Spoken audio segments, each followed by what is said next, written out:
նստեք ինձ։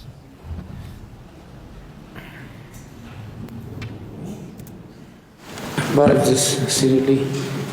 բարեկամներ, ուրախ եմ ձեզ տեսնելու համար, ես նախ ուզում եմ ձեզ շնորհակալություն հայտնել հրավերին արձագանքելու և այս քննարկումներին մասնակցելու համար։ Նախ սկսելով իրական Հայաստանի գաղափարախոսությունից ուզում եմ պարզաբանել, թե ինչու և ինչպես է այն ծագել այդ նախագիծը և ինչ նպատակով։ Պիտի խոստովանեմ, որ այս խոսույցը ծագել է այն բանի արդյունքում, որ ես ինքս լինելով Հայաստանի Հանրապետության վարչապետ, ինքս ինձ հարց եմ տվել, թե ինչն է պատճառը, որ մենք մեզ համար ցանկալի արդյունավետությամբ չենք կարողանում հասցեագրել այն հարցերը, որոնք հուզում են մեզ որպես քաղաքացի, և որ հարցերն են, որ մեզ հուզում են որպես քաղաքացի, և որ հարցերը մեզ պետք է հուզեն որպես քաղաքացի, ինչու են այս հարցերը հուզում մեզ որպես քաղաքացի, և արդյոք այդ հարցերն են մեզ հուզում որպես քաղաքացի։ Իհարկե, այս հարցերը, այս մտածումները իրենք բազում շերտեր են բացահայտել ինձ համար, բայց այդտեղ հանգել եմ նաև մի գաղափարախոսական շերտի, և այդ գաղափարախոսական շերտի մասին է իրական Հայաստանի գաղափարախոսությունը, որը ըստ էության հիմնված է այս առաջին պատկերի վրա։ Թվում է, թե ինչ գաղափարախոսական բովանդակություն կարող է արտահայտել այս պատկերը, որտեղ Հայաստանի Հանրապետության քարտեզն է նշագրված միջազգայինորեն ճանաչված տարածքով կամ որը արտահայտված է խորհրդային Հայաստանի տարածքի ճշգրիտ չափով։ Իսկ գաղափարախոսական շերտը հետևյալն է, որ այս պատկերը հետևյալ քաղաքական բովանդակության մասին է, որ հայ ժողովուրդը պետք է դադարեցնի ավետյաց երկրի իր փնտրտուքը, որովհետև հայ ժողովուրդը գտել է իր ավետյաց երկիրը, և այդ ավետյաց երկիրը Հայաստանի Հանրապետությունն է։ Այսինքն սա շատ ֆունդամենտալ արձանագրում է մեր սոցիալ-հոգեբանության համար, ընդ որում պիտի արձանագրեմ, որ կանխավարկածը այն է, որ ավետյաց երկրի այդ փնտրտուքը ավել կամ պակաս չափով մեր սոցիալ-հոգեբանության մեջ է։ Այսինքն ես այստեղ ինչի մասին կխոսեմ, այդ գաղափարական շերտի մասին, դա նշանակում է, որ մեր իրականության մեջ չկա մի մարդ, որին դա այս կամ այն չափով չի վերաբերվում, մի քիչ ավել, մի քիչ պակաս, և ընդհանուր առմամբ մեր հանրությանը չի վերաբերվում, և հետևաբար, երբ որ ես ասում եմ, որ մենք հայ ժողովուրդը, մենք բոլորս պետք է դադարեցնենք մեր ավետյաց երկրի փնտրտուքը, այն հիմնավորման, որ մենք գտել ենք մեր ավետյաց երկիրը, և այդ ավետյաց երկիրը Հայաստանի Հանրապետությունն է, եթե որևէ մեկը, եթե հետագայում հարց կհնչի, իսկ որտեղից այդ եզրակացությունը, որտեղից այս հետևության հանգել, որ ընդհանրապես տենց փնտրտուք մեր իրականության մեջ կա, ես դրան առանձին կանդրադառնամ, բայց ըստ էության հաջորդ մեր պատկերը նույնպես դրա մասին է, կամ ավելի մանրամասնում է այդ գաղափարը, որը փորձ է կամ կոչ է կամ անհրաժեշտության գիտակցում է հայրենիք և պետություն հասկացությունները նույնացնելու, նույնականացնելու։ Եվ սա թերևս էլի սոցիալ-հոգեբանական այն պրոբլեմի արտահայտությունն է, որ մենք մեր պատմության ընթացքում, ընդ որում պատմություն ասելիս ես խնդրում եմ, մենք անպայման չի, որ պատմություն ասելիս գնանք հետ 4-րդ դար, 5-րդ դար, մեր թվարկությունից առաջ 14-րդ դար, 15-րդ դար, 5 տարի առաջն էլ է պատմություն, 10 տարի առաջն էլ է պատմություն, 20 տարի առաջն էլ է պատմություն, ընդ որում մի պատմություն, որի մասին ավելի մեծ հավաստիությամբ մենք կարող ենք խոսել, և ըստ էության խնդիրը հետևյալն է, որ մեր սոցիալ հոգեբանության մեջ միշտ չէ և ամեն տեղ չի առնվազն որ երբ որ մենք ասել ենք հայրենիք, հասկացել ենք պետություն, կամ երբ որ ասել ենք պետություն, հասկացել ենք հայրենիք, եւ դրա թերևս պատճառներից մեկն այն է, որ մեր պատմության առնվազն 15-րդ դարից սկսած հայրենիքը եւ պետությունը երբեք նույնական չեն եղել, եւ հայրենիքի եւ պետության տարբերակվածությունը չէր կարող ուղղակի չազդել մեր սոցիալ հոգեբանության եւ ենթագիտակցության վրա։ Ասենք պատկերացրեք, մենք ապրում ենք մեր հայրենիքում, Հայաստանի Հանրապետությունում, բայց մենք ապրում ենք ուրիշ պետության մեջ։ Ասենք սա շատ նուրբ իրավիճակ է։ Մենք ապրում ենք մեր հայրենիքում, Հայաստանի Հանրապետությունում, բայց մենք ապրում ենք ուրիշ պետության մեջ։ Մենք ապրում ենք Հայաստանի Հանրապետությունում, մեր հայրենիքում, բայց մենք մեր կյանքի կանոնները մշակողը եւ ներդրողը չենք։ Մենք ապրում ենք մեր հայրենիքում եւ մենք մեր ճակատագիրը որոշողը չենք։ Մենք ընդհանրապես ոչ մի բան որոշող չենք։ Եվ այդ որոշողը իսկ ով է որոշողը։ Որոշողը պետությունն է իր բաներով, իր մեխանիզմներով։ Այն պետությունը, որը փակել է հայկական դպրոցները, այն պետությունը, որը գաղթ է կազմակերպել, այն պետությունը, որը կոտորածներ է կազմակերպել, այսինքն այս պետությունը, որ անընդհատ մեր հայրենիքում, պետությունը, որի քաղաքացին ենք եղել մենք, այս շատ կարևոր հանգամանք է, որի քաղաքացին, դե այն ժամանակ քաղաքացի, չգիտեմ, պետք է ուսումնասիրել քաղաքացի բառը որ պահից հպատակ, այսինքն այն ժամանակ քաղաքացի մենք եղել ենք այդ պետության հպատակը։ Հիմա եկել ենք եւ հայտնվել ենք մի իրադրության մեջ, երբ համընկել է եւ մեր հայրենիքը եւ մեր պետությունը։ Ու սա պետք է որ մենք չենք գնահատել, չենք վերլուծել, սա պետք է որ շոկ եղած լինի մեզ համար, մշակութային շոկ եւ այլն, եւ մենք ենթագիտակցորեն, գուցե ենթագիտակցորեն բան ենք արել, ասել ենք ես նորմալ չի, որ մեր հայրենիքը եւ մեր պետությունը նույնն է, պետք է նույնը չլինի, հետեւաբար եթե այստեղ հայրենիք է, այստեղ պետություն է, ուրեմն հայրենիքը ուրիշ տեղ պետք է լինի։ Որտեղ է ուրեմն մեր հայրենիք, մեր պետությունը, մեր հայրենիքը պետություն չի լինում, պետությունը մեր հայրենիքը չի լինում, հետեւաբար եկեք փնտրել հայրենիք։ Էլ եմ ասում, սա ես խոսում եմ ենթագիտակցության մասին։ Ենթագիտակցության մասին, որը մեզնից, ինձնից սկսած, ձեզնով, որովհետև ոչ մեկս եկեք մեզ չգերագնահատենք։ Մենք մի օրգանիզմի մաս ենք։ Մենք նույն օրգանիզմի մաս ենք, որը ունի նույն սոցիալ հոգեբանություն։ Այսինքն մենք անհատապես տարբեր մարդիկ ենք, տարբեր մտածողություն ունենք, տարբեր սովորույթներ ունենք, տարբեր ընտանիքներից ենք, բայց մի բան կա, որ մեզ բոլորիս համար ընդհանուր է, հակառակ դեպքում մենք ինչի ենք, նույն ազգի, նույն ժողովրդի ներկայացուցիչ։ Ուրեմն ինչ որ մի ընդհանրություն կա։ Եվ ահա հաջորդ գաղափարական թեզը հետևյալն է, որ մենք այդ կանգառը պետք է արտահայտվի այդտեղ։ Սա կանգառի մասին է, երբ որ եկար եւ հայրենիքդ եւ պետությունդ լիարժեքորեն նույնական է եւ սա նույնպես կարեւոր գաղափարական արձանագրում է, ինչի է սա կարեւոր։ Այդ փնտրտուքը դադարեցնելու համար։ Որովհետեւ մենք բան ենք, չէ, շատ խոսում ենք նաեւ դրա մասին, ասում ենք մեր բնորոշիչներից մեկը, որ մենք մեր մասին խոսում ենք, մեր գրականության մեջ գաղթականի հոգեբանություն, գաղթի հոգեբանություն, իհարկե այդ գաղթը էլի եմ ասում, այսօր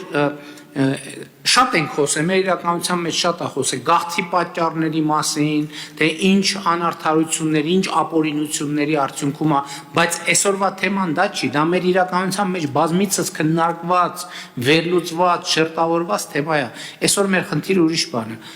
Գաղթը ըստ էության այդ ինչ դեգերող, այդ ըստ էության փնտրտուքի ֆիզիկական վիճակն, այսինքն դու անընդհատ ինչ-որ բան ես փնտրում, անընդհատ ինչ-որ բան ես փնտրում։ Եվ այս կարգախոսը հայրենիքը պետությունն է, սիրում ես հայրենիքդ, ուժեղացրու պետությունդ։ Ստեղ մի հատ ուրիշ շերտ էլ կա, որը վերաբերվում է հայրենասիրությանը։ որովհետև շատ կարևոր է հայրենասիրության մեր ընկալումը, իսկ ինչա պետք է անել, ինչա հայրենասիրության իրական կամ գործնական արտահայտությունը, ինչա եւ ինչով պետք է արտահայտվի, ընդ որում պարտադիր չի, որ այստեղ նորություններ ասված լինեն, բայց շատ կարևոր է նույնիսկ բոլորին հայտնի ճշմարտությունը ձևակերպել, որ ինքը արձանագրվի որպես տեքստ, որպես իրողություն, փոխանցելի, ստուգելի, ստույգ ինչ որ մի արժեք։ Եվ մեր հաջորդ թեզը, որը էականորեն բնորոշում է իրական Հայաստանի գաղափարախոսությունը, հետևյալն է՝ Հայաստանի Հանրապետության քաղաքացի, պետությունը դու ես Հայաստանի Հանրապետությունը։ Ինչու, ինչի է կարևոր այս թեզը։ Իմ նախորդ ասացի պատճառով, որովհետև նախկինում չի եղել ոչ մի անգամ, որ պետությունը դու լինես։ Այսինքն մենք ընդ որում նաև պետական կարգի տրամաբանությամբ այն միապետությունների շրջանում պետությունը միապետն էր։ Բայց մենք քանի որ այդ տրամաբանությունը, ասենք 15-րդ դարից հետո առնվազն չենք ունեցել, մեզ համար այս համատեքստում էական չի, միապետը չէր, կարևորն է նա, որ մենք չէինք, ով էր էական չի, բայց մենք չէինք, պետությունը մենք չէինք, պետությունը ինչ որ ուրիշ մեկն էր, միտեղ միապետներ, միտեղ ուրիշ մեկներ, միտեղ ուրիշ կարգ էր, բայց այնուամենայնիվ մենք չէինք պետությունը։ Եվ այս թեզը նախորդ թեզերի շարքում մեզ մեր պետության հետ ներդաշնակեցնելու փորձը, որ ինչ որ մենք տեսնում ենք, նույնականացնենք մեզ հետ։ Հայաստանի կառավարության շենքը, չէ, դուք հիմա Հայաստանի Հանրապետության քաղաքացիները, չգիտեմ ձեզնից ով առաջին անգամ կառավարության շենքում, ով առաջին անգամ չի կառավարության շենքում, բայց խնդիրն է նա, որ պետությունը, պետական կարգը եւ իրավակարգը շատ կարևոր է, որ ամեն քաղաքացի նույնականացնի իր հետ։ Այսինքն էլի այն կանոնները, որոնք նախկինում բաները, շահերը, սուլթանները, բաները, ցարերն էին մեզ համար սահմանում, որով մենք պետք է ապրենք, շատ կարևոր է գալ այն սոցիալ հոգեբանական վիճակին, որ մենք ենք, այսինքն քաղաքացիներն են ապրելու կանոնները սահմանում։ Եվ այս առումով եւ այս պատճառով է նաեւ, որ ես շատ կարևորում եմ Հայաստանի Հանրապետությունում նոր սահմանադրության ընդունումը։ Իհարկե այդ հարցը լրիվ ուրիշ կապված Հայաստան-Ադրբեջան հարաբերությունների հետ լրիվ ուրիշ կոնտեքստ է ստացել, լրիվ ուրիշ համատեքստ է ստացել, բայց այն թեման, որի մասին ես խոսում եմ, նոր սահմանադրության, դա կապ ունի իրական Հայաստանի այս գաղափարախոսության հետ, որովհետև խնդիրը նույնականացնելն է պետությունը հայրենիքի հետ, քաղաքացուն հայրենիքի եւ պետության հետ, բայց առանց հաջորդ գործողության կիսատ կլինի այս process-ը։ Իսկ ո՞րն է այդ գործողությունը, երկրում հաստատված իրավակարգը նույնականացնել քաղաքացու հետ կամ երկրում հաստատված իրավակարգի աղբյուր լինելու ընկալումը արմատացնել քաղաքացու մեջ։ Ես շատ եմ մտածել, երբեմն ընդ որում ես համոզված եմ, որ այդ խոսակցությունը ամենատարբեր առիթներով լսած կլինեք, ես հիշում եմ վարչապետ լինելուց առաջ էլ, շատ առաջ էլ, որ ընդհանուր խոսվում է դե մեր ժողովուրդը օրենք սիրող ժողովուրդ չի։ Ես օրինակ, որ ինքս ինձ հարց եմ տալիս, ասում եմ, լավ, ինչի այդ ընկալումը ինչից է, ու իմ առաջարկած վարկածներից մեկը կապվում է սահմանադրության հետ։ Ես ասում եմ, ի վերջո, երկրում օրենքները բխում են սահմանադրությունից։ Այսինքն սահմանադրությունն է օրենքների եւ իրավակարգի աղբյուրը։ Սահմանադրությունը սկզբունքորեն պետք է ընդունված լինի քաղաքացիների կողմից։ Բայց խնդիրն է, որ երրորդ հանրապետության պատմության ընթացքում տեղի ունեցած բոլոր սահմանադրական հանրաքվեները իրենք հանրության շրջանում շատ լուրջ եւ շատ խորը կասկածներ են առաջացրել, թե ինչքանով է քաղաքացին քվեարկել այդ սահմանադրական տեքստի օգտին։ Ես դες ասեմ, ես լուսաբանել եմ 95 որպես լրագրող 95 թվականի սահմանադրական հարակվեն, հետո 2005 թվականի սահմանադրական, դե ժամանակ չանցա։ Բայց ստեղ կարա հարցակյալ ինչ կապ ունի քվեարկելա թե չի քվեարկել։ Ես դա անընդհատ շատ մի պարզ, այսինքն սահմանադրությունն է, էլի ինչ տարբերություն է քան են քվեարկել թե այնքան, դա իրական տեն չի, որովհետև օրինակ հիմա մենք խորհրդարանական ընտրություններում 2021 թվականի ստացանք քաղաքացիների շուրջ 53% ձայնը, դե ստացած լինենք 38, ասենք, դե ինչ տարբերություն, որ դե 38 կամ 45-ը, ինչ տարբերություն։ Բայց մենք հետահայաց գնում ենք այս մոտեցումից մենք խնդիրներ ենք ունեցել, բայց սահմանադրության դեպքում դա ավելի լուրջ է, որովհետև ես միշտ այդ սահմանադրական բովանդակության, այսինքն սահմանադրությունը գրում են մարդիկ իհարկե խորհրդակցելով եւ այլն, բայց ինքը պետքա ծնվի, ինքը պետքա կենթանություն ստանա, ինքը պետքա սկսի ապրել։ Իմ ընկալման որ պահին է սկսում ապրել։ Ինքը ապրում է այն պահին, երբ որ քաղաքացիների մեծամասնությունը իր քվեարկությամբ ասում է ապրի, կյանք է տալիս այդ սահմանադրությանը։ Եվ ես դա պատկերավոր ներկայացնում եմ կամ պատկերացնում եմ որպես քաղաքացիների կողմից իրար միջև ձեռքսեղմում, որ մենք պայմանավորվում ենք, որ իրար հետ այս կանոններով ենք ապրելու, որովհետև սահմանադրությունը ինչ է իրենից ներկայացնում, սահմանադրությունը ներկայացնում է երկրի ներսում քաղաքացիների իրար հետ հարաբերվելու կանոնները, քաղաքացիների եւ պետության հարաբերությունների կանոնները, պետական մարմինների հարաբերությունների կանոնները։ Այսինքն տվյալ դեպքում սահմանադիրը, կերտողը ժողովուրդն է եւ հենց սրանով են պայմանավորվում պետությունը դու ես Հայաստանի Հանրապետությունը հարստացիր եւ հարստացրու։ Ինչի մասին է սա։ Սա նրա մասին է, որ իրականում պետությունը պահելը քաղաքացու հոգսն է։ Ոնց որ տուն պահելը տանտիրոջ հոգսն է։ Բա ինչի է քաղաքացին ընդհանրապես տենց հոգս վերցնում իր վրա։ Մի պարզ պատճառով քաղաքացին իր նման ուրիշ քաղաքացիների հետ այդ հոգսի շուրջ համախմբվում է, որպեսզի համագործակցությամբ այդ հոգսը հոգալով ստանա որոշակի առավելություններ։ Որն է այդ առավելությունը, այդ առավելությունը բարեկեցությունն է, այդ առավելությունը անվտանգությունն է, այդ առավելությունը մեր գաղափարախոսության մեջ գրել ենք երջանկությունն է եւ այլն եւ այսպես շարունակ։ Եւ հարստացիր եւ հարստացրու կարգախոսը,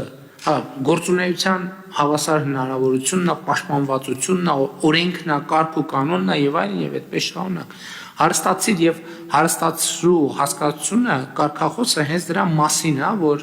որ պետությունը նաև պետքա տեղ լինի, գործիք լինի, միջավայր լինի, որը մարդը պետքա ինքը ընկալի քաղաքացիների ամբողջությունը, որ ստեղծել են իրենք, որ այդտեղ գործելով հարստանան եւ հարստանան իրենք, հարստացնեն պետությանը։ Ոնց են հարստանում իրենք եւ ոնց են հարստացնում պետությունը։ Իրենք հարստանում են աշխատանքով, պետությունը հարստացնում են հարկեր վճարելով։ Եվ սրա հետ կապված հաջորդ մեր կարգախոսը, այստեղ պետություն, այստեղ հաց, այստեղ հայրենիք, այստեղ կաց։ Սա ինչի մասին է։ Սա մեր իրականության մեջ նեգատիվ ենթատեք ստացած որտեղ հաց այնտեղ կաց արտահայտությունը հայրենիքի պետության եւ մարդու հետ հաշտեցնելու մասին է։ Որովհետեւ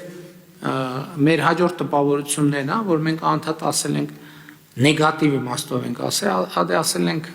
մասնավորապես սա վերաբերվել է արտագաղթին։ Ասել ենք դե մարդիկ առաջնորդվում են որտեղ հաց այնտեղ կաց սկզբունքով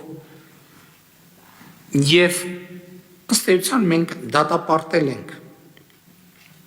այս ընկալումը որտեղ հաց այնտեղ կացի, բայց մենք մեզ հարց չենք տվել, բայց մի րոպե մարդը իր երկրում, իր պետության մեջ, իր հայրենիքում ինչի պետք է հաց չունենա։ Եվ այստեղից է, որ էլի հայրենիք պետություն իրավակարգ հասկացությունը իրարից շեղվել են, իրարից փախել են, որովհետև ոնց որ հարստացիր եւ հարստացրուն դրա մասին է, որ պետությունը առաջին հերթին մարդու համար հաց ստեղծելու գործիքը։ Այն տրամաբանությամբ ասում են ոնց հացն ամենակ, բա հոգևոր արժեքը, բա մեկը մյուսը, բա այս հարցին իրական Հայաստանի գաղափարախոսությունը պատասխանում է հետևյալ կերպ, որ մարդը բարձրագույն արժեք է եւ մարդու կարիքները հոգալը առաջնահերթությունը։ Իսկ մարդու առաջնային կարիքը հենց հացն է, հենց ծնունդն է։ Բայց երբ որ մարդը ունի բառից բուն իմաստով հաց, ինքը ավելի կարիք պետք է ունենա։ Արդեն բարեկեցության, հարմարավետության, անվտանգության եւ հոգեվոր մշակութային հաղորդակցության կարիք պետք է ունենա։ Եվ մենք ուզում ենք, որ Հայաստանի Հանրապետությունը ոչ թե տեղ լինի, որը տենց ուրիշ տեղ հաց վաստակելու եւ այդ հացի մի մասը ստեղ բերելու միջավայր է, այլ հենց այստեղ հաց վաստակելու եւ այս մեկնարկային կետից կյանքի հետագա ամբողջ շղթան վայելելու տեղը եւ միջավայրը։ Եվ այստեղ պետություն, այստեղ հաց, այստեղ հայրենիք, այստեղ կաց, էլի եւս մի շտրիխ ավելացնում իմ ասածին։ Վերջինը հետեւյալն է, որ ապագան այսօրն է, այսօր սկսիր լինել այնպիսին, ինչպիսին ուզում ես լինել ապագայում։ Սա էլ ապագայի մասին մեր ընկալման փոփոխության խնդիրն է, որը կարծում եմ մի բանի հետ կապ ունի։ Մեր իրականության մեջ ամենաշատ արտահայտված բաներից, ցանկություններից եւ հարց, մաղթանք, ցանկություն, երազանք հետեւյալ լավա լինելու չէ, այսինքն այդ սա արտահայտում է ինչ, որ հետո է լավ լինելու։ Եվ մեր ամբողջ գործողությունները մի տեսակ այսօրվա մեջ բան են անում, նսեմացվում են, որ մենք խնդիր չենք դնում, այսօր պետք է լավ լինի։ Եվ դա լեգիտիմացնում է այսօր լավ չլինելու իրականությունը, որովհետև լավ այսօր չի լինելու, լավ լինելու է հետո։ Եվ մենք այս գաղափարաբանական փոփոխությունն ենք ուզում անենք, որ չէ լավ պետք է լինի այսօր։ Լավ պետք է լինի այսօր, բայց սա ունի երկու շերտ։ Առաջինը, որ մենք իմանանք, որ այսօր է լավ լինելու օրը, բայց կա նաև երկրորդ շերտ, որովհետև այսօրն էլ կատարյալ չի լինելու, ոչ մի օրը կատարյալ չի լինելու։ Մենք կյանքի նկատմամբ մեր դիտանկյունը փոխենք եւ այսօրվա մեջ էլ փորձենք գտնել այն պոզիտիվը, որը մեզ հնարավորություն կտա լիցքավորվել հենց այսօր դա զարգացնելու համար։ Որովհետև եթե այսօր ոչ մի բան չկա, որը մենք կուզեինք ապագայում տեսնել, ուրեմն ապագա էլ չկա, որովհետև ապագան պետք է այսօրվա վրա հենվի եւ այսօրվա վրա կառուցվի։ Եվ եթե նույնիսկ շատ դժվար է գտնել, մենք պետք է փնտրենք եւ գտնենք եւ պետք է ստեղծենք։ Հենց մանկապարտեզը դրա մասին է, որ ապագան այսօր է։ Կողքի դպրոցը դրա մասին է, որ ապագան այսօր է, որովհետև եթե կա այսօր լավ մանկապարտեզ, կա կողքը լավ դպրոց, կա կողքը լավ մարզադահլիճ, մարզասրահ, այդ նշանակում ապագան այսօր է։ Որովհետև եթե այդ մարզադահլիճը չկա, այդ դպրոցը չկա, այդ կրթությունը չկա, ինչի հաշվին պետք է ապագան լավ լինի։ Բացառված է, որ ապագան լավ լինի։ Բացառված է, եթե երեխեն գիտելիք չի ստանում, որը իրան օգնելու է, որ ինքը իր կյանքի համար վաստակի։ Եթե ինքը բավարար շարժունակություն չունի, որ ինքը առողջ լինի, ինչի հաշվին է լինելու ապագան լավ։ Ապագան չի կարող լավ լինի։ Եվ հետևաբար ապագայի հեռավորությունը պետք է կրճատել։ Այսօր է պետք ստեղծել այդ ապագան, եւ թերևս դպրոցներն ու մանկապարտեզները դրա ամենավառ օրինակն են։